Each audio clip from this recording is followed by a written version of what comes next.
थोरो वक़्तु अॻु जे माण्हुनि जी ॻाल्हि कजे त उन्हनि खे अॼु जे माण्हुनि जीअं ब्लड प्रेशर, शुगर ऐं ॿिया मसइला न हूंदा या तमामु घटि थींदा हुआ। इन जो वॾे में वॾो सबबु इहो बि आहे त उन वक़्त वारा माण्हू हाणोके दौर जे माण्हुनि वांगुरु चिप्स, बर्गर, पराठा ऐं ॿियूं तेज़ या अध पकल शयूं न खाईंदा हुआ ऐं न ई उन्हनि जो गुज़ारो चांहि बिस्किटनि ते हूंदो हो। हिकु त उहे ताज़ियूं ऐं बिना मिलावट वारियूं शयूं इस्तेमालु कंदा हुआ। ॿियो ज़मीनुनि में थींदड़ मेवा, फरियूं, गोगड़ूं वग़ैरह कचा खाई पंहिंजी हल्की फुल्की बुख खे ख़त्म कंदा हुआ, जंहिंजे करे उन्हनि जो जिस्म अॼोके दौर जे माण्हुनि जे जिस्म खां चौण पंजूण ते वधीक मज़बूत हूंदो हो ऐं उन्हनि में मेहनत वारो कमु करण जूं सलाहियतूं बि वधीक हूंदियूं हुयूं। अॼु असां कमज़ोर माण्हुनि समेत सिहत जे मुख़्तलिफ़ मसइलनि सां मुंहुं ॾींदड़नि लाइ हिकु अहिड़ो आलीशान नुस्ख़ो आंदो आहे जंहिंजे इस्तेमाल सां न रुॻो उन्हनि जी सिहत बहितर रहंदी पर उन्हनि जो जिस्म बि आगाटे दौर जे माण्हुनि जीअं ताक़तवर ऐं मज़बूत बणिजी वेंदो। इहो नुस्ख़ो आहे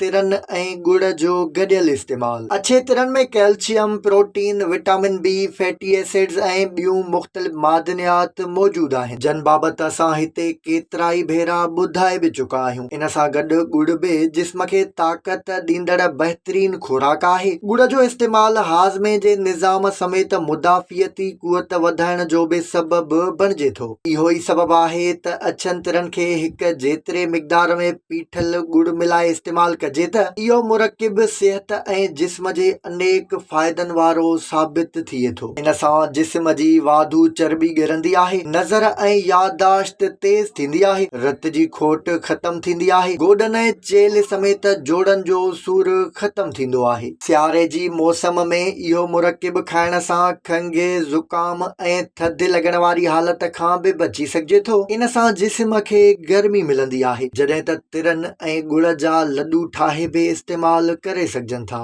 तिर एंटीऑक्सीडेंट्स सां भरपूर हूंदा आहिनि, उन करे इहे चमड़ीअ लाइ बि फ़ाइदेमंद हुजनि था। तिरनि में मौजूदु कुदरती तेल चमड़ीअ जी रुखाइप ख़त्म करे उन्हनि में कुदरती सणभ आणींदो आहे, जंहिंसां चहिरे जे दागनि मां त जिंद छुटी पवंदी आहे पर कुराड़प जे घुंजनि खे बि ख़त्म करे सघिजे थो। इहो ई सबबु आहे त इहो मुरकिब पुराणे दौर जे माण्हुनि जीअं वॾी उमिरि ताईं जुआन ऐं मज़बूत रखंदो आहे। तिरनि में खीर खां वधीक कैल्शियम हूंदो आहे, जंहिंजे करे जिस्म जा हॾा मज़बूत थियनि था। इहे नहनि ऐं ॾंदनि जे लाइ बि फ़ाइदेमंद आहिनि। गुड़ सां गॾाए खाइण जे करे हॾनि ऐं जोड़नि समेत जिस्म जे सूर खां बि बचाईंदा आहिनि, जंहिंजे करे का बि जिस्मानी ऐं सख़्त मेहनत घणे वक़्त ताईं करण जी सघ मिले थी। पीठल तिरनि जो अधु चमचो हल्के गरम पाणीअ सां खाइण औरतुनि लाइ हर मसइले जो हल साबित थींदो आहे।